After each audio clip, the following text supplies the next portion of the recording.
Welcome to this memorial and celebration of John Crawford's life. There'll be tributes, stories, and memories of John from his family, from his friends, and from his colleagues. My name is Martin Grant. I knew John for over 30 years in McGill's physics department. John was such a good man. Every time John was in the crowd, things would get calmer and back on track. Without even realizing it, people would wait to hear what John thought before they would speak. He had moral leadership, which everyone respected. I really got to know John through music, though. About 20 years ago, I taught musical acoustics, and John dropped by my office and gave me his text for the course. He said, "Here you go, Martin. I won't be teaching this again." But although John said this, like he was glad not to teach it, John was an easy read. And of course, he was going to miss teaching this course. And then John lingered in my office. He wanted to talk about music, about Eric Clapton's guitar playing, and the physics band, the Redshift Blues Band. So we got to know each other outside of physics. Indeed, John's only flaw, some would say, was his inordinate fondness for the Redshift Blues Band, and particularly their version of Mustang Sally. I understand there'll be a video playing later. My amps for the band were powered by vacuum tubes, which John and Leo Nikkonen salvaged for me from the old Foster Radiation Lab.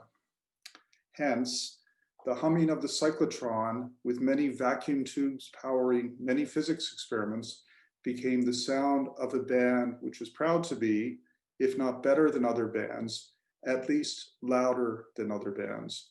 Louder music due to repurposed nuclear physics equipment. Maybe that's part of the reason that John liked the band. Since John died, he's been on my mind.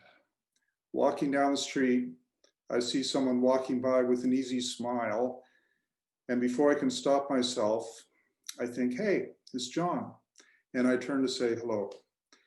It's a happy moment and then a sad moment at the same time. And it's happened several times. He's not here, and that is so sad. But in a way, John's presence, his quiet charisma, and his easy smile remain here in all our memories and the ways he has changed all of us. Thank you. Dear Alba, Susan, Kathy, Nancy, please accept our heartfelt condolences. We too will miss John very much, and not only us old folk who have known him for decades, but the many younger people who have come to McGill more recently, many of whom have only known him in the last several years, when he was formally retired, but still very active and very much present in the department. In fact, until this damned virus sent us all packing home, John was regularly in his office, talking physics with Fritz, or anyone else who cared to drop in. He was at the departmental seminars, especially the astrophysics seminars, an old passion of his, still asking relevant questions. He was in the lunchroom, where the conversation could turn to almost any subject. And always and everywhere, he was a wise and witty colleague, always ready to help wherever help was needed. And of course, he was always there at every celebration and social event in the department, sometimes holding a microphone, sometimes a plate, but most often a camera. As Louis says, he was the official photographer of the physics department. And of course, he was also a regular attendee at the Foster Lab alumni lunches that Eddie organized. He was so much a part of the department of today that it is hard to remember that he had come to McGill 64 years ago. He came as a graduate student in the radiation lab when John Stewart Foster was still its director. At the time, the medical radiology people of the Royal Victoria Hospital needed an electron accelerator. And so, For his PhD project, John designed and built one for them. His first publications from McGill had radiologists, not nuclear physicists, as co-authors. After completing his PhD, John accepted a faculty position at McGill, and he became a key part of the core research program of the radiation lab, which was then centered on its 100 MeV proton synchrocyclotron. And of course, being a professor, he now began teaching. John was a superb teacher. He somehow always found the right way to translate appropriate material into words that his students would understand. And he managed to do this for each different clientele: physics students, engineers, education students, art students. Perhaps more important than anything else, he was truly and manifestly interested in his students and in their success, both as learners and in life. No surprise then that his students thought very highly of his courses. And no surprise that he was the recipient of the Leo Yaffe Award in 1983, an award that the Faculty of Science had created just 3 years earlier to recognize excellence in teaching. Many great teachers from across the faculty followed, but he was one of the first. Now, in the early 1980s, we saw a marked change, in fact, a complete change in the research direction for John. He and Jonathan Lee set up a laser spectroscopy lab in the old external beam hall. They learned atomic physics techniques for measuring nuclear sizes, shapes, and moments. They developed a new instrument for measurements on elements that existing technologies could not handle. Basically, they moved to the front lines of a very exciting field which had begun in Europe, but was hardly practiced anywhere else in North America. When Fritz Buchinger joined them in the mid-80s, they formed a very successful and long-lasting international collaboration with Jacques Pinard from the Laboratoire Aimé Coton in Orsay. Together, they built a very efficient new device for pulsed laser resonance ionization spectroscopy and installed it at the isotope separator of the Orsay cyclotron. There followed a very productive decade with much traveling between Paris and Montreal. The collaboration then added groups from Mainz, from Grenoble, and from CERN, and designed a new instrument, now baptized COMPLICE, for the isotope separator Isolde at CERN. Again, there followed a series of very important experiments with regular trips to Geneva. Jumping forward to the early 2000s, the Triumph Laboratory in Vancouver had built a very powerful isotope separator and accelerator complex called ISAC for the study of unstable nuclei, and John and Fritz became interested and involved in building a new device there for collinear fast beam laser spectroscopy, CFBS. They participated initially in the Triumph workshop in 2005, where John talked about the instrument and its potential for excellent physics. From that time on, John's laser experiments were taking place at the CFSB, the device in Vancouver with many beautiful experiments, notably on the argon isotopes and the francium isotopes. Now, there is a saying that very large oaks from very little acorns grow. In this case, the ISAC complex is the oak, and the little acorn is a project that John and his colleagues started back in that amazing period of the 1980s. They had organized a conference in 1984 in Mont Gabriel, just north of here, to study the potential of just such a laboratory for Triumph. This led to a proposal and the successful design and construction of a test isotope separator at Triumph called TISOL. Unfortunately, and for complicated reasons, mostly having to do with politics, the project went on the back burner until the late 1990s, when the ISIC project that you saw earlier finally really took off.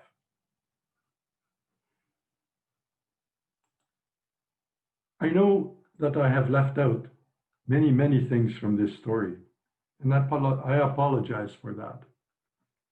Personally, I remember John as the ideal friend, open-minded, generous. He was interested in everything and happy to talk to anyone and to share his knowledge and experience. He had a drawer full of odd and wonderful things. When I was teaching angular momentum at one point, he brought out a little spinning device, which the motion of which still puzzles me. When I was trying to demonstrate magnetic levitation, he just happened to have a sheet of pyrolytic graphite to lend me. His iPhone was full of surprising apps and pictures from almost every interesting part of the world. Elva, thank you very much for sharing this wonderful man with us.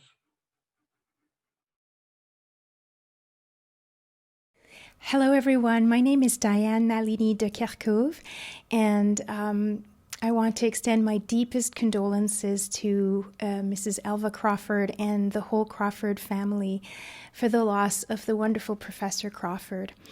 I was a student of Professor Crawford's for 3 years when I was an undergraduate at McGill in the mid-90s, and I had the great privilege and pleasure of taking classes with him every year that I was an undergraduate there. And Professor Crawford had a huge impact on our lives because he was so passionate and about science and about physics and such a wonderful, dedicated educator.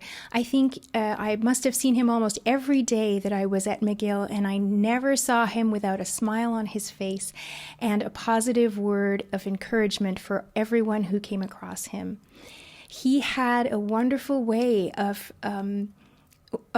welcoming questions and maintaining a sense of curiosity. One never sensed that he felt that a question was beneath him or too simple to be asked. And he also really conveyed this passion for understanding how everything worked, whether it was in the electronics classroom or the second year honors physics labs, or indeed when I did my third year honors thesis, I chose to do a laser spectroscopy project with Professor Crawford because I loved working with him. I found him to be so supportive. And as a woman in physics at the time, there were very, very few of us in the honors physics program. I was particularly grateful for his hugely respectful attitude and encouraging attitude. He and Professor de Takashi both supported me in my application to go to Oxford, and I was very, very fortunate to get a Rhodes Scholarship thanks to their support. And I'll never forget that. And Professor Crawford and his wife, Elva, were also very supportive of my music career. So when they found out that I was a jazz singer, they used to come out and hear me at the student jazz club, which was called the Alley at McGill at the time. And I remember being so touched and floored when I first saw them in the audience, because I just kind of lost my composure because I was so touched that one of my professors was coming out to hear me. So that's the kind of person Professor Crawford was. He supported his students not only in their academic endeavors, but like the whole person. And I know that he was particularly fond of Hoagy Carmichael because we had exchanged emails this summer when my husband and I were doing a series of live stream concerts on YouTube to cheer people up during the lockdown. And he wrote some comments, said, "More Hoagy Carmichael, please." So in memory and to celebrate Professor Crawford's love of Hoagy Carmichael, my husband Adrian and I are going to play the song Skylark, which I think was one of his favorites. So to Professor Crawford, I would just say thank you so much for the light that you brought to our lives, and we'll meet again soon. Thank you.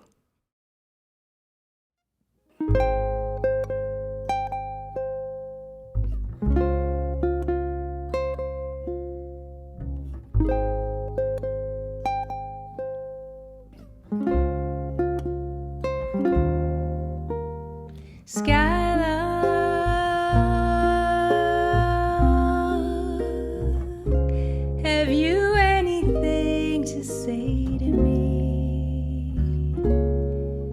Won't you tell me where my love can be? Is there a meadow in the mist where someone's waiting to be kissed? Oh, skylark, have you seen a valley green with spring where my heart can go a journeying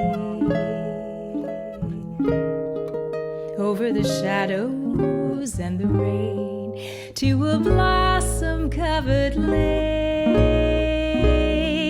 And in your lonely flight, haven't you heard the music in the night? Wonderful music, faint as a will-o'-the-wisp, crazy as a loon, sad as a gypsy serenading the moon. Oh, skylark, I don't know if you can find these things, but my heart is riding on your wings. So if you see them anywhere, won't you lead me there?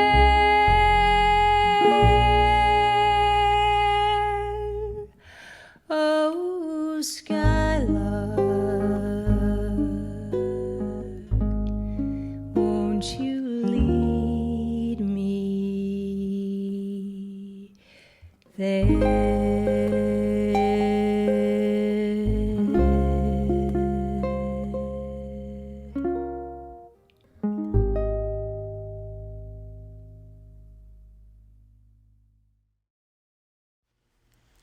John was a quiet and gentle man with an insatiable curiosity for life and keen sense of humor. He was generous and he was kind. He lived a rich life filled with accomplishments, yet he was always modest, unpretentious, and humble. These were values that were instilled by his parents and grandparents, and which he maintained throughout his life. His family were also very supportive of his natural talents and curiosity. His scientific career began in grade 1 when he learned that a magnifying glass could be used to create a flame. This first experiment was a success, having set the field across from the Elizabeth Ballantyne Elementary School on fire. As a result, his father helped redirect his scientific interest into mechanosets, which he used to make many elaborate creations. His family introduced John to the outdoors through fishing, skiing, swimming, camping, and travel. And they took pride in his many accomplishments as he progressed through school: his skill as a photographer, his love of astronomy, his fencing prowess, his excellence on the debate team, his academic brilliance. He received numerous academic awards and prizes, including the James Loudon Gold Medal in Mathematics and Physics from the University of Toronto. He completed his PhD at McGill University, where he began a long and inspiring career uncovering new insights and sharing his knowledge with others. His family also nurtured his love of music, which persisted throughout his life. He began learning the violin at an early age, took up sousaphone in high school, and while continuing to play the violin, he also took up and mastered the flute as an adult. In 1957, John and Elva married, beginning a remarkable 63 years of marriage, family, and love that continues to inspire us all. John was always generous with his time and knowledge. He judged the science fair for many years and was greatly appreciated by the many young students he helped. One of his most rewarding activities as professor at McGill was mentoring others, and he especially treasured the many lively conversations with colleagues and students that occurred in the lunchroom. He reached out to non-physics students as well, by creating courses that combined several of his passions, such as the physics of music and an intro to astronomy course called Planets, Stars, and Galaxies, affectionately known by students as Rocks for Jocks. John made several television appearances on the Discovery Channel. As a member of Team McGill, he faced off against a team from the University of Winnipeg in a quiz competition on the Daily Planet. Of course, McGill won. The winners were rewarded with a mug and an enormous sweatshirt. John was also a guest on several episodes of You Asked For It, a Discovery Channel program that brought in experts to answer viewer questions.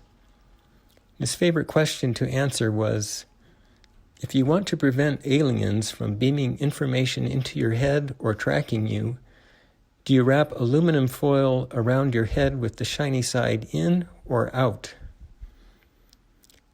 John maintained his response was well grounded in physics, but we won't share the answer, and instead leave that for you to work out. John was active throughout his life, enjoying many activities such as sailing, squash, golf, swimming, and especially skiing, which he did well into his 80s.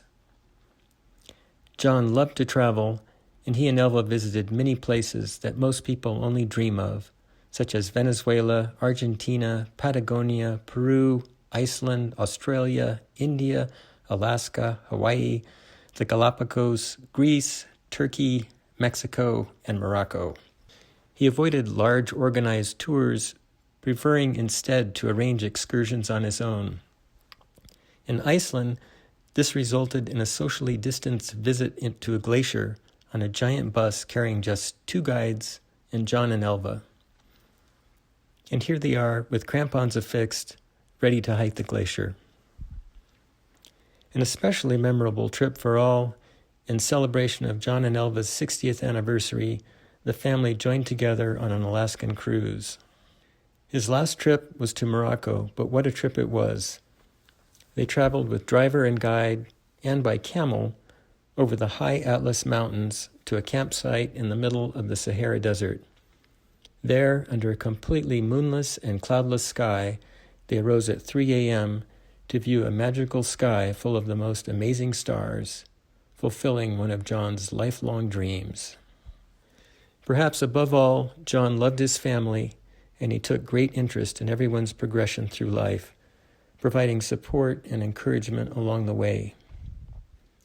We're so blessed to have shared a life with John.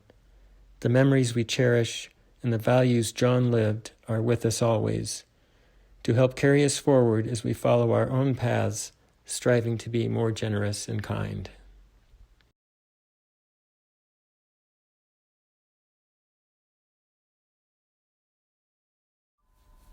One of the biggest treats we had as kids was to go with Dad to his office at the Foster Radiation Lab on the weekends.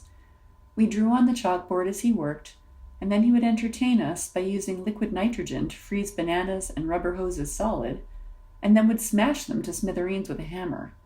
And he'd breathe in helium to make squeaky cartoon voices, which of course we thought was hilarious.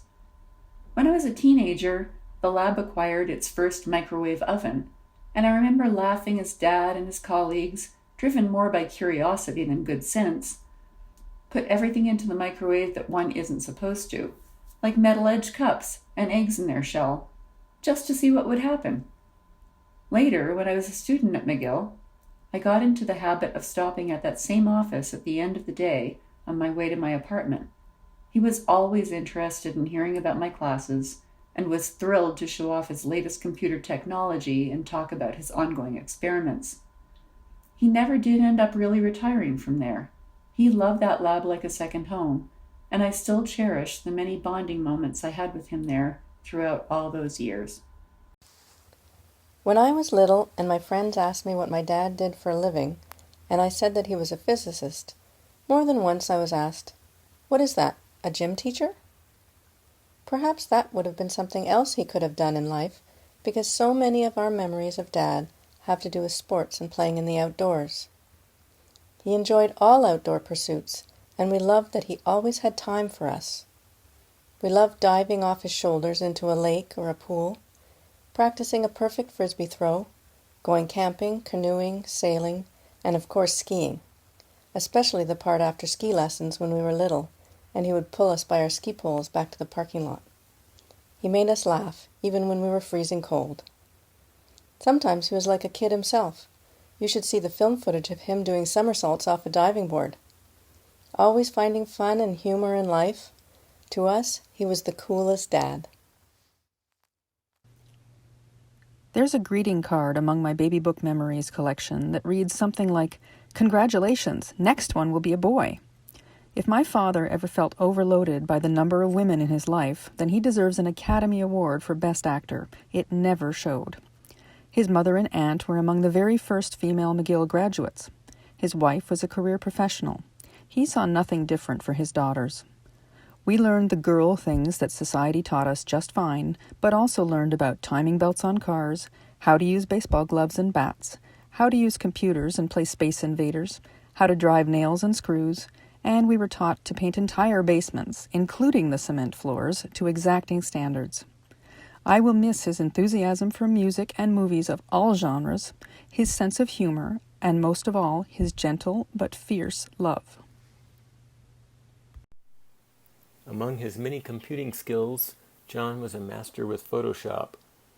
During a visit to our home in Colorado several years ago, John took this photo of the family, but without a tripod was not able to set the timer and join us. No matter, he just Photoshopped himself into the photo afterwards. I've always loved this photo. John's love of family, skill in photography, master of Photoshop, and classic John humor, all in one.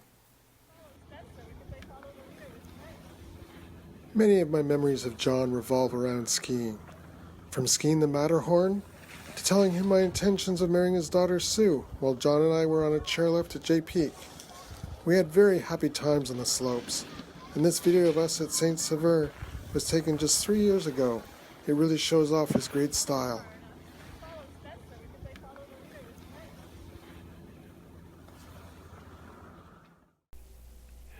In addition to being one of the sweetest and gentlest individuals that I've had the good fortune to meet, John was a great educator.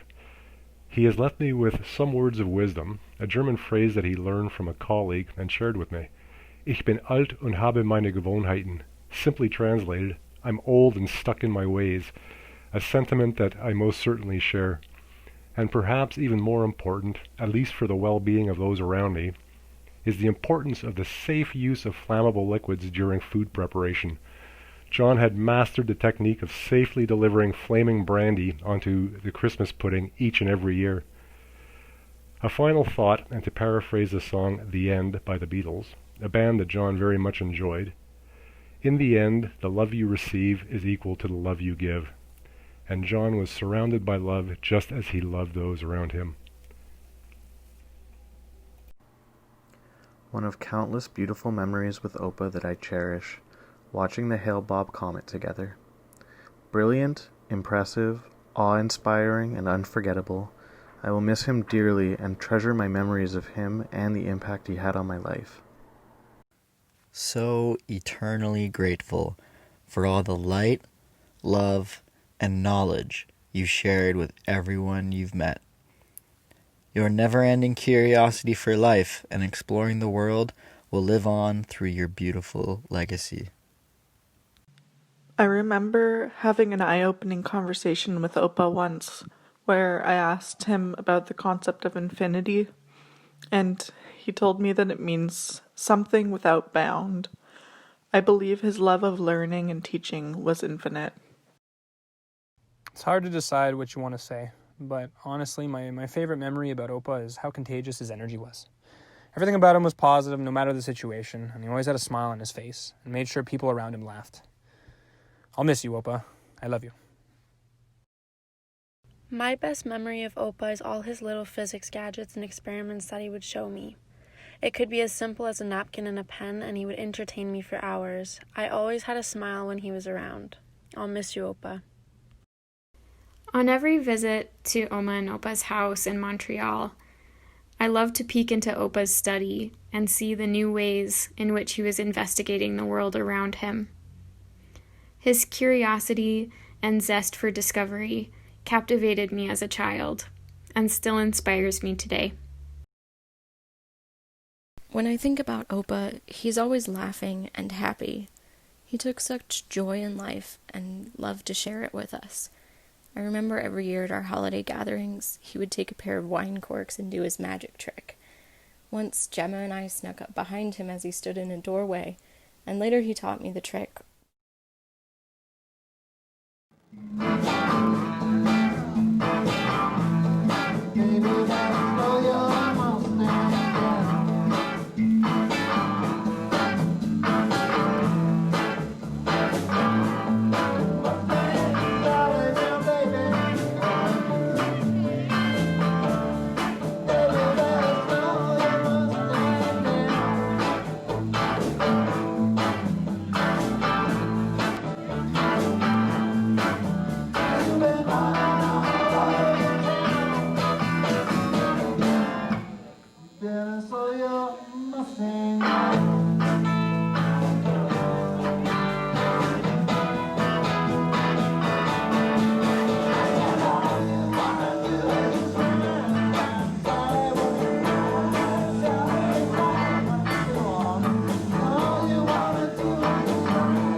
Wiping out your weeping.